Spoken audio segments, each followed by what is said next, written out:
احمدک اللہم یا مجیب کل سائل والصلاة والسلام علی من هو افضل الوسائل وعلی آلہ واصحابہ الذین ذوی الفضائل اما بعد فاعوذ باللہ من الشیطان الرجیم بسم اللہ الرحمن الرحیم اذا قضیت الصلاة فانتشروا فی الارض وابتغوا فضلا من فضل اللہ صدق اللہ العظیم ان اللہ وملائکتہ یصلون علی النبی یا ایھا الذین آمنوا صلوا علیہ وسلموا تسلیما اور سے بڑی الصلاۃ والسلام علیک یا رسول اللہ وعلی آلہ وصحبہ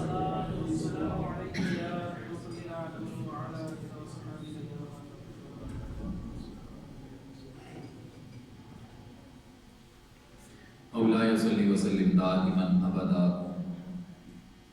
على حبيبك خير الخلق كلهم اللہ تبارک و تعالی جل جلالہ کی حمد و ثنا اور حضور نور سید العالمین مصطفیٰ صلی اللہ علیہ وآلہ واصحابہ وبارک وسلم کے دربار گہربار میں ہدیہ درود و سلام عرض کرنے کے بعد نبی پاک صلی اللہ علیہ وسلم آپ نے تجارت کو پسند بھی فرمایا اور خود بھی تجارت فرمائی اور ارشاد فرمایا اللہ تعالیٰ نے رزق کے 10 حصوں میں سے 9 حصے تجارت میں رکھے. نوکری پیشہ حضرات کے لیے فرمایا کہ جو نوکری بھی کرتا ہے اور نماز بھی پڑھتا ہے، اپنا رزق بھی کماتا ہے اور اللہ کی ڈیوٹی بھی پوری کرتا ہے، اللہ تعالیٰ اسے نماز کا ڈبل ثواب عطا فرمائے. کوئی بھی اس دنیا میں ایسا شخص نہیں، کتنا ہی بڑا تاجر، کتنا ہی بڑا صنعت کار کیوں نہ ہو، اپنی چیز بنانے کے باوجود وہ کسی دوسرے کی بنائی ہوئی چیز کا بھی، دوسری اشیاء کا بھی محتاج ہوتا ہے. اپنی چیز بیچتا ہے، اپنی ضرورت کی دوسری چیزیں خریدتا ہے. اس لین دین کو تجارت کہا جاتا ہے.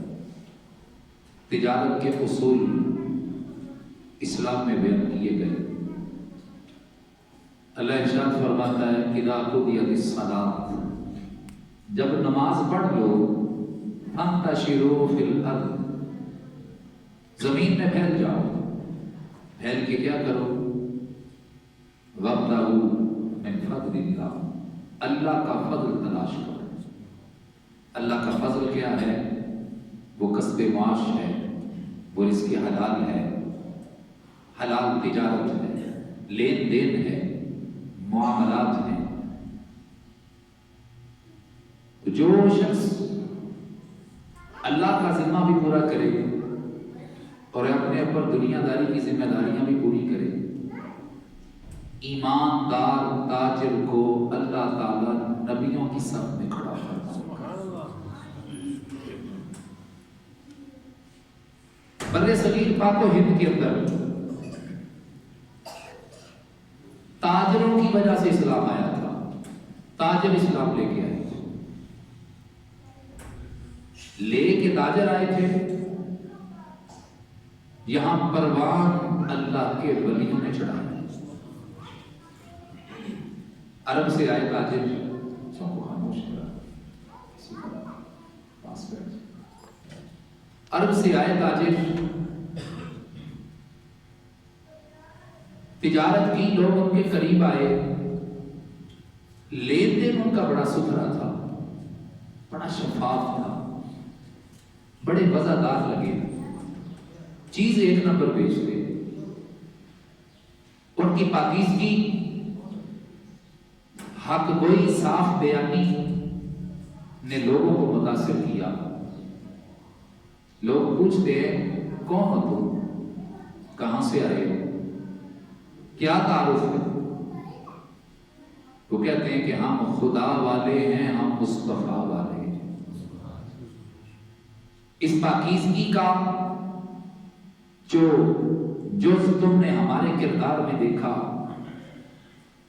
یہ ہماری اسلام کی روشنیوں میں سے ایک روشنی ہے، پاکیزہ اسلام کی پاکیزگیوں میں سے ایک پاکیزی ہے، نفیس اسلام کی نفاستوں میں سے ایک نفاست ہے۔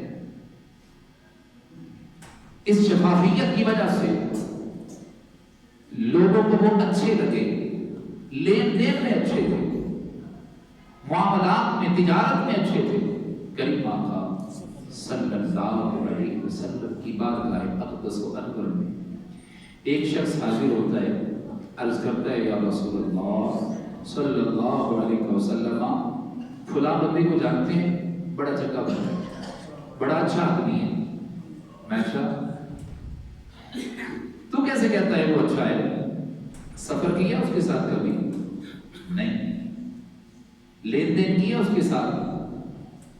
تبادلہ کیا کسی چیز کا؟ تجارت کی ہے، کاروبار کیا اس کے ساتھ؟ نہیں۔ تو میں پھر کیسے کہہ سکتا ہے وہ اچھا ہے؟ اس کے ساتھ وقت گزار، سفر، حضر، میل ملام، لین دین کر۔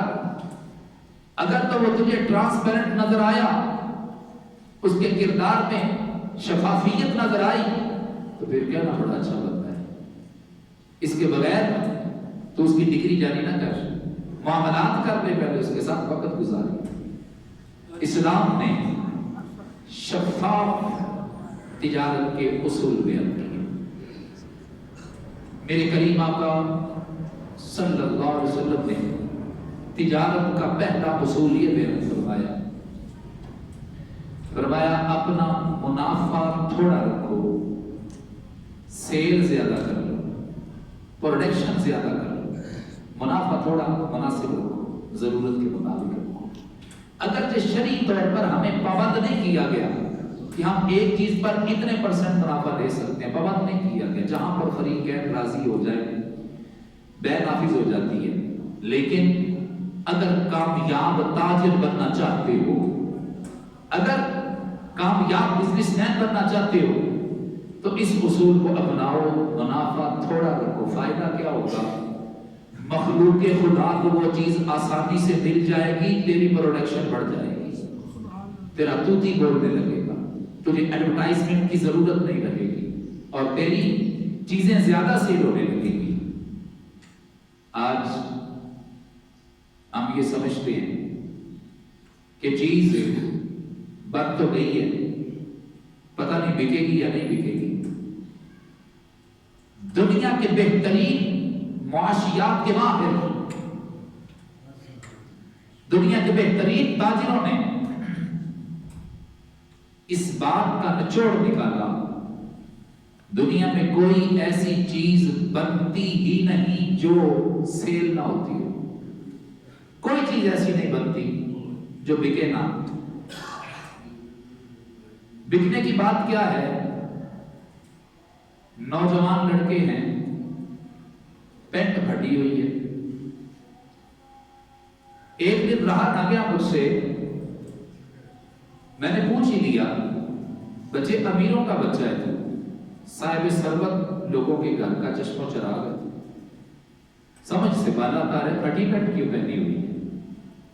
اس نے کہا جی یہ تو فیشن ہے۔ یعنی کہ جس چیز کا کوئی قاعدہ ہی نہیں، جس کا کوئی ضابطہ ہی نہیں، پھٹی پینٹیں، پھٹے کپڑے گھڑا کر بک رہے ہیں۔ ہم غربت کا رونا تو رو رہے ہیں، یہ عذاب الہی۔ ہم نے غلطی کی ہے، اللہ کی نافرمانی کر کے ہم سے خطا ہوئی ہے، رسول اللہ کی نافرمانی کر کے ہم سے خطا ہوئی ہے۔ اس غلطی کا خمیازہ تو عذاب الہی ہے، یہ بھگتیں گے۔ مگر سمجھ میں نہیں آتا کہ جو چیز بن گئی ہے وہ بکتی کیسے ہے، کس فکر میں پڑا ہے؟ رزاق عالم تو اللہ جل جلالہ، رزق تیرے گھر پہنچے گا، وعدہ کیا ہوا اس نے۔ دیکھنے میں یہ آتا ہے، حیران کو مشاہدہ یہ ہے، مارکیٹ کے اندر نئے ماڈل کا موبائل شارٹ ہوتا ہے، مارکیٹ میں جو نئی گاڑی کسی کمپنی کی لانچ ہوتی ہے شارٹ ہوتی ہے، صاحب ثروت صاحب حیثیت لوگ پہلے سے بک کروا دیتے، اور پہ لے لیتے اور بکنگ کروا دیتے۔ کیوں؟ کیا وہ نئے ماڈل کا موبائل ضرورت مند لیتا ہے؟ کیا وہ نئی گاڑی ضرورت مند لیتا ہے؟ وہ شوقین لیتے ہیں. لیکن اگر اس ضرورت بھرے معاشرے کے اندر تو اپنی ضرورت کو کم کر کے منافع کم کر کے بیچے گا، تیری چیزیں بھی دڑا دڑ بکنے لگ جائیں گی، تو بھی کامیاب تاجر بن جائے. سیدنا عثمان غنی رضی اللہ تعالی عنہ نے اسی اصول تجارت کو اختیار کیا تو فرماتے ہیں جو کچھ مجھے ملا ہے یہ دربار مصطفیٰ سے ملا. کریم آقا صلی اللہ علیہ وسلم نے یہ اصول بیان کیا تو کیا کس کے لیے؟ کافروں کے لیے بیان کیا. کامیاب اس اصول کو اپنا کے کافر ہو رہا ہے. مگر سن تیرے اسلام کی تاریخ کتنی تابناک ہے. حضرت امام سری سبتی رحمت اللہ علیہ وقت کے مجدد بھی ہیں، وقت کے محقق بھی ہیں، امام دورہ ہیں، مگر ساتھ میں تاجر بھی ہیں، تجارت بھی کرتے ہیں. جو خرید لیے 60 اشرفیوں کے. وقت کے محدث حضرت امام ابو حفص رحمت اللہ علیہ وہ خریدنے کے لیے آ گئے. وقت کے محدث بھی ہے اور تاجر بھی ہے، تجارت بھی کرتے ہیں، کاروبار بھی کرتے ہیں. خریدنے کے لیے آ گئے. کہنے لگا سری سکتی آپ کے پاس جو پڑے ہوئے میں خریدار ہوں. امام سری سکتی رحمت اللہ علیہ نے جب وہ جو خریدے تھے تو 60 اشرفیوں کے تھے. جب بیچنے کی باری آئی تو اب ان کی مارکیٹ ویلیو بڑھ گئی، 90 اشرفیوں کے ہو گئے. ابو حفص کہتے ہیں مارکیٹ ریٹ ہے 90 اشرفیاں، مگر میں 90 نہیں دوں گا آپ کو، میں آپ کو 96 دوں گا، اس لیے کہ میں جانتا ہوں سری سکتی کا مال 2 نمبر نہیں ہو سکتا. سری سکتی کھڑا ہے سودا بیچنے میں، یہ مصطفیٰ کریم کا غلام ہے، اس لیے آپ کا مال مارکیٹ ریٹ سے زیادہ مہنگا کیوں خریدوں گا؟ آپ کو مارکیٹ ریٹ وہ اس لیے نہیں ملے گا کہ آپ کا مال مارکیٹ لیول کا نہیں، اس سے آتا ہے تو ریٹ بھی مارکیٹ نہیں دوں گا بلکہ 6 اشرفیاں زیادہ دوں گا. آگے سے جواب کیا ملا؟ حضرت امام سری سکتی رحمت اللہ نے فرماتے ہیں کہ میں نے 60 اشرفیوں میں خریدے ہیں، 63 میں بیچوں گا، اس سے زیادہ نہیں بیچوں گا، کیونکہ میں نے قسم کھائی ہے امت مصطفیٰ کا میں نے احساس کرنا ہے اور امت مصطفیٰ کے لیے آسانیاں کرنی. یہ اسلام کی تاریخ ہے. فرمایا منافع تھوڑا رکھو اور پروڈکشن زیادہ کرو، مخلوق خدا تک آسانی سے چیزوں کو پہنچاؤ، کرو مہربانی تم اپنی زمین پر، خدا مہربان ہوگا عرش کریم پر. اگلا اصول تجارت میرے کریم آقا صلی اللہ علیہ وسلم نے ارشاد فرمایا اپنی چیز کے عیب کو ظاہر کر دو، اپنی چیز کے عیب کو بیان کر دو، اپنی چیز کے عیب کو چھپا کر نہ رکھو. پریشانی ہو جاتی ہے، ہمیں پریشانی ہو جاتی ہے، رات کو کبھی پھل والی ریڑھی کے پاس بریک لگانی پڑے نا تو پریشان ہو جاتا ہوں کہ یہ سیب سفید ہے یا سرخ ہے، لائٹ ہی ایسی لگائی ہے. اس طرح کی ملمہ سازی. دکان پر چیز خریدنے کے لیے چلے جائیں تو سیلز مین ایسا رکھا ہوا ہے جو کہتا ہے جناب جو چیز ہمارے پاس ہے یہ کمپنی نے بنائی بھی ایک ہے اور آئندہ کے لیے بند کر دی ہمیں دے کر، کسی اور سے نہیں ملے گی. جو میرے پاس ہے وہ کسی اور کے پاس نہیں، جتنی اچھی یہ ہے اتنی اچھی ہو سکتی ہی نہیں. اور جو پھل خریدنے والا ہے وہ بیچارہ لائٹوں کے دھوکے میں آ گیا. اگر بندہ چمک دمک والی چیز خریدنے کے لیے چلا گیا، لائٹنگ ہی اتنی ہے کہ آنکھیں چندی آ جائے، چمک دمک والی چیز دیکھ کر خرید کے لے آیا، اس پر دل آ گیا جناب یہ بہت اچھی ہے، گھر آ کر دیکھا تو وہ چمک نہیں نظر آتی جو دکان پر تھی. یہ ملمہ سازی ہے، یہ چیز کے عیب کو چھپایا گیا. امام اعظم ابو حنیفہ رضی اللہ تعالی عنہ، سنو جانتے ہو نا کون ہے وہ؟ آج تک امام اعظم ابو حنیفہ رحمۃ اللہ علیہ کے اجتہاد کے پائے کو ہاتھ لگانے والا مجتہد پیدا نہیں ہوا، ان سے بڑا عالم دین پیدا نہیں ہوا. دنیا میں سب سے زیادہ فالوورز جس فقہ کے ہے وہ فقہ حنفی ہے. اس دنیا میں آج بھی سواد اعظم فقہ حنفی ہے اور فقہاء احناف ہیں. یہ فقہ حنفی کے امام پیشوا مقتدا حضرت امام اعظم ابو حنیفہ رضی اللہ تعالیٰ عنہ مجتہد بھی ہے، فقیہ بھی ہے، عالم بھی ہے، امام بھی ہے وقت کے، اور تاجر بھی ہے۔ تجارت کیا کرتے ہیں؟ کپڑا بیچتے ہیں۔ آج تو یہ لائٹیں لگی نا جن لائٹوں کی ابھی میں نے بات کی ہے، اس وقت تو دیے کا دور تھا، بادل چھا جاتے اندھیرا ہو جاتا، آپ کپڑے کی دکان بند کر دیتے، جب بھی بادل آ جاتے دکان بند کر دیتے۔ کسی نے پوچھا حضرت جی بادل آتے ہیں تو کپڑے کے گیلے ہونے کا خطرہ اس لیے بند کرتے ہیں؟ فرمایا نہیں، اس لیے نہیں بند کرتا، تو چھپرا بھی ڈالا جا سکتا ہے، کوئی انتظام بھی کیا جا سکتا ہے، بند اس لیے کرتا ہوں جب بادل آتے ہیں اندھیرا چھا جاتا ہے، میرے کسٹمر کو میری چیز کا عیب نظر نہیں آتا، اس کا عیب نظر آنا چاہیے، جہاں سے وہ کپڑا خراب ہے وہ نظر آنا چاہیے، جہاں پر کٹ لگا ہے وہ نظر آنا چاہیے۔ ایک شاگرد رکھا ہوا ہے، بچہ رکھا ہوا ہے دکان پہ کام کرنے کے لیے، سیلز مین رکھا ہوا ہے۔ دو مساجد کے اندر اگر نماز پڑھنی ہو تو اوقات مختلف ہوتے ہیں، لڑکا پہلے نماز پڑھ کے آ گیا، امام صاحب بعد میں نماز پڑھنے دوسری مسجد میں چلے گئے۔ آپ نماز پڑھنے کے لیے چلے گئے، پیچھے سے بچے نے ایسا کپڑا بیچ دیا کسٹمر کو جس میں ٹک لگا ہوا تھا، کٹ لگا ہوا تھا، بیچ دیا۔ واپس آئے، فرمایا فلاں خان کی طرح عرض کے ضرور بیچ دیا، کسٹمر آیا تھا، گاہک آیا تو بیچ دیا۔ فرمایا وہ کٹ لگا ہوا تھا، اس میں ایک جگہ کنارے پر کٹ لگا ہوا تھا، بتایا تھا اسے؟ نہیں حضرت وہ تو نہیں بتایا، میں نے ریٹ بتایا، طے کیا، بیچ دیا۔ آپ سر پکڑ کے بیٹھ گئے۔ آپ نے فرمایا بچے تو نے وقت کے امام پر وقت کا سب سے بڑا بوجھ ڈال دیا، بڑا وزن ڈال دیا تمہیں۔ 3 دن تک اس بندے کو تلاش کرتے رہے، 3 دن تک اس کسٹمر کی تلاش جاری رہی، ڈھونڈیاں بچی رہی، 3 دن تلاش کرنے کے باوجود بھی وہ نہ ملا۔ فرمایا پھر 3 دن کی کمائی خیرات کر دی جائے گی، 3 دن کی کمائی وہ نہیں پکا نہیں لے کے جائے، اس کو خیرات کر دیا جائے۔ خیرات کر کے مسجد پہنچے، جمعے کا دن تھا، جمعے کی نماز کے بعد کھڑے ہو گئے اور سارے اجتماع سے مخاطب ہو کر کہنے لگے لوگوں ابو حنیفہ سے یہ غلطی ہو گئی ہے، بچے نے لڑکے نے غلطی سے وہ کپڑا بیچ دیا ہے، سارے مل کر تم ابو حنیفہ کی بخشش کے لیے دعا کرو، اللہ ابو حنیفہ کی یہ غلطی معاف کر دے۔ یہ اسلام کی تعلیم، یہ مسلمان ہے، ایمانداری اس کی پہچان اور شناخت ہے۔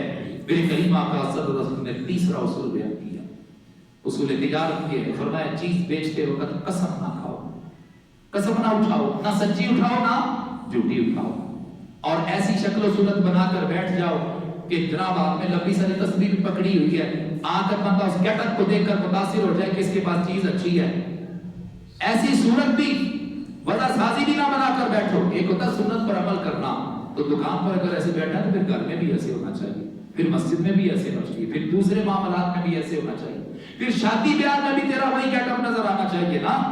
اسلام صرف مسجد میں نہیں، اسلام گھر میں بھی ہے، بازار میں بھی ہے اور دکان میں بھی ہے۔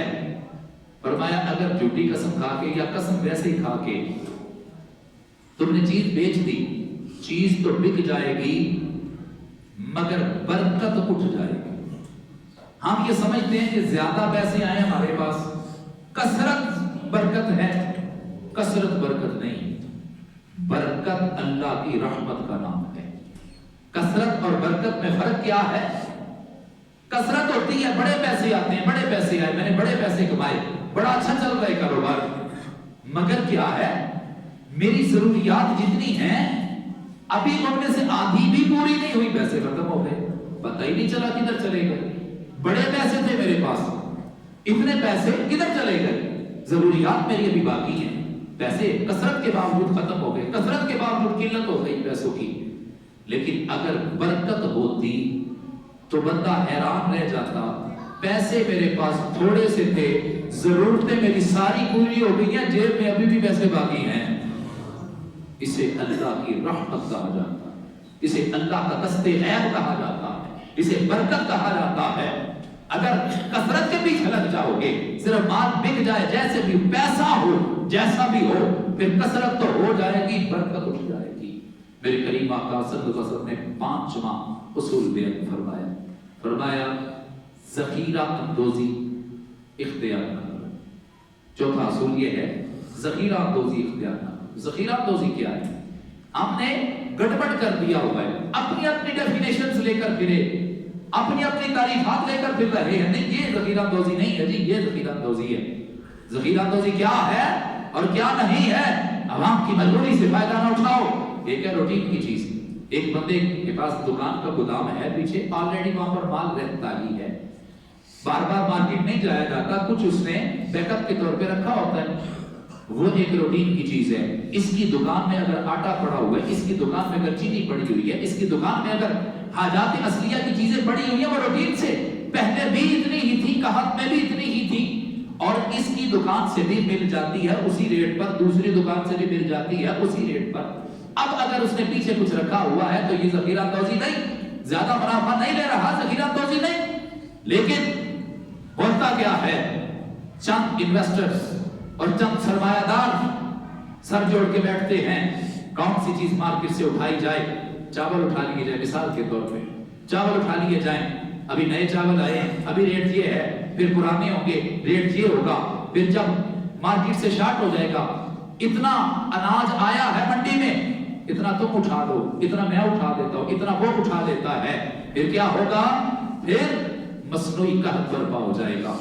آٹا آیا ہے، اتنا تم اٹھا لو گے تب، اتنی میں اٹھا لیتا ہوں گے تب، تو مارکیٹ سے جب چیز غائب ہو جائے گی، پھر مل کر بیٹھیں گے، پھر سر جوڑیں گے، پھر ایک ریٹ نکالیں گے اور ایک دوسرے کو پابند کریں گے کہ اس ریٹ سے کم نہ بیچے، مارکیٹ کو خراب نہ کیا جائے. یہ آپس میں جب گٹ مٹ کرنے کے بعد، آپس میں جب ایک دوسرے کے ساتھ سازشیں رچانے کے بعد، ایک جال تیار کرنے کے بعد، پھر عوام جب محتاج ہوتی ہے، عوام جب ضرورت مند ہوتے ہیں، جب کھانے کو آٹا نہیں، کھانے کو چاول نہیں، اور بھی یہ بیٹیوں کے بیٹیاں یہ گوداموں میں سٹاک ہے، اب یہ بیچ رہے ہیں تو اپنی من مانی کر رہے ہیں. جو ذخیرہ اندوزی کرتا ہے، اور ناجائز ہی ہے ذخیرہ اندوزی جو کرتا ہے، اللہ تعالیٰ قیامت کے دن اس پر رحمت کی نظر بھی نہیں فرمائے گا. اگر اللہ کی نظر رحمت ہو جائے، کس پر ہوگی؟ جو اللہ کو پیارا لگ جائے، جو اللہ کو پسند آ جائے. اگر ہم ایسے ہوئے کہ اللہ تعالیٰ نظر رحمت بھی نہ فرمانا چاہے، تو پھر کامیابی کہاں، پھر تو ناکامی، پھر تو خسارہ. دنیا میں بڑا منافع کمایا، اس سے بڑا غریب آدمی کوئی نہیں جو حشر کے میدان میں اللہ کی نظر رحمت سے محروم ہو جائے گا. فرمایا میرے غلاموں میں شامل ہی نہیں، میری امت میں شامل نہیں، جو ذخیرہ اندوزی کر کے میرے غلاموں کو ستاتا تھا، میرے غلاموں کو ترساتا تھا، میرے امتیوں کو ستاتا تھا. اسے پتہ نہیں تھا میری شان کیا ہے، یہ کس نبی کا کلمہ پڑھتے ہیں، یہ یتیم و لاوارث نہیں ہے، ایک کا سالار در یتیم ہے. میری شان ہے حریص علیکم بالمؤمنین رؤوف الرحیم. کانٹا امتی کو چبھتا ہے، احساس نبی کو ہوتا ہے. اتنا گہرا تعلق ہے میرا غلاموں کے ساتھ، میں اس کو برداشت نہیں کروں گا، اپنے غلاموں کی لائن پہ کھڑا نہیں ہونے دوں گا جو میرے امتیوں پر اس طرح کا ستم کرتا ہے.